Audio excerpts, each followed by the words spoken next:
আজ একটি নতুন ডিজাইন নিয়ে এসেছি। এই ডিজাইনটি আপনাদের দেখাবো।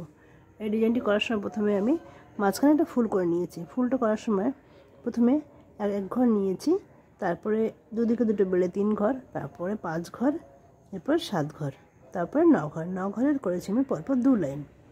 এবার যখন 9 ঘর হয়ে গেছে, এর উপরের লাইনে বাঁদিকে 4 ঘর, মাঝখানে একটা ফাঁকা দিয়ে ডান দিকে 4 ঘর, তার উপরের লাইনে দুদিকে দুটো ফাঁকা দিয়ে উপরে 2 ঘর, এপাশে 2 ঘর। এভাবে এই পাপড়িটা শেষ করেছে। একইভাবে এই পাপড়িটাও করেছি। প্রথমে 1, তারপর 3, তারপর 5, 7, 9 ঘরের 2 লাইন, তারপরে 4 ঘর, একটা বাদ দিয়ে আবার 4, এদিকে একটা বাদ দিয়ে 2, এদিকে একটা বাদ দিয়ে 2। এভাবে আমি পুরো ফুলটা শেষ করেছি। এর ফুলের পাশে পাতাগুলো যখন বলেছি, তখন পাতাগুলো করার সময় আমি এই যে এদিক থেকে করেছি। প্রথমে এই যে লাল শেষ হয়েছে, এখান থেকে একটা ঘর বাদ দিয়ে পরপর 2 ঘর। 2 ঘরের পরে এর উপরের দিকে 3 ঘর করেছি। 3 ঘর করার পরে এবার এই যে 3 ঘর, এর নিচ থেকে একটা কোনাকুনিভাবে একটা ঘর করেছি। এরপরে এই কর্নার থেকে প্রথমে আমি 8 ঘর সেলাই করেছি। তার উপর লাইনে 2 ঘর বাদ দিয়ে দুদিকে 6 ঘর, তার উপর লাইনে 4 ঘর, দুদিকে 2 ঘর বাদ দিয়েছি। নিচেও একের মাঝখানে 1 লাইন বাদ দিয়ে 8 ঘর, 6 ঘর, 4 ঘর। এবার এদের যে মাঝখান লাইনটা ফাঁকা, এই যে দুদিকে দুটো ঘর, এর নিচে 1 ঘর, তারপর 1 ঘর, এভাবে করে পাতাটাকে কমপ্লিট করেছি।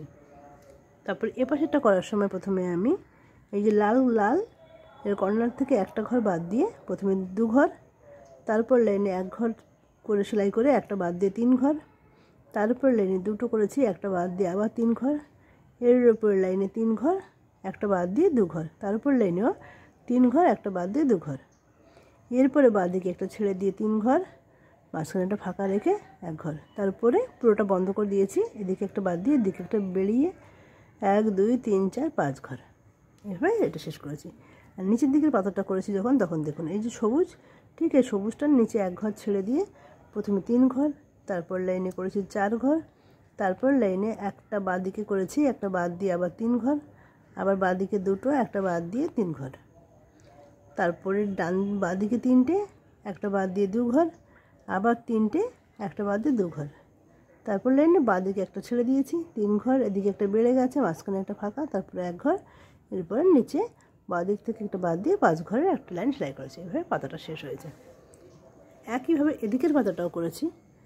এই যে ডালটা সেলাই করেছি। প্রথমে মাঝখানে ঘর সোজাসুজি 1 ঘর ছেড়ে দিয়ে 2 ঘর, তারপর 3 ঘর, এর উপরে কর্নার 3 ঘর, 3 ঘরের পরে একটা বাদ দিয়ে 8 ঘরের 1 লাইন, তারপর 6 ঘরের 1 লাইন, তারপর 4 ঘর 1 লাইন। নিচেও তাই একইভাবে 6 ঘর, 8 ঘর, 6 ঘর, 4 ঘর। এখানে গিয়ে একই রকমভাবে করেছি পাতাটা, শুধু এই পাতাটা আলাদা।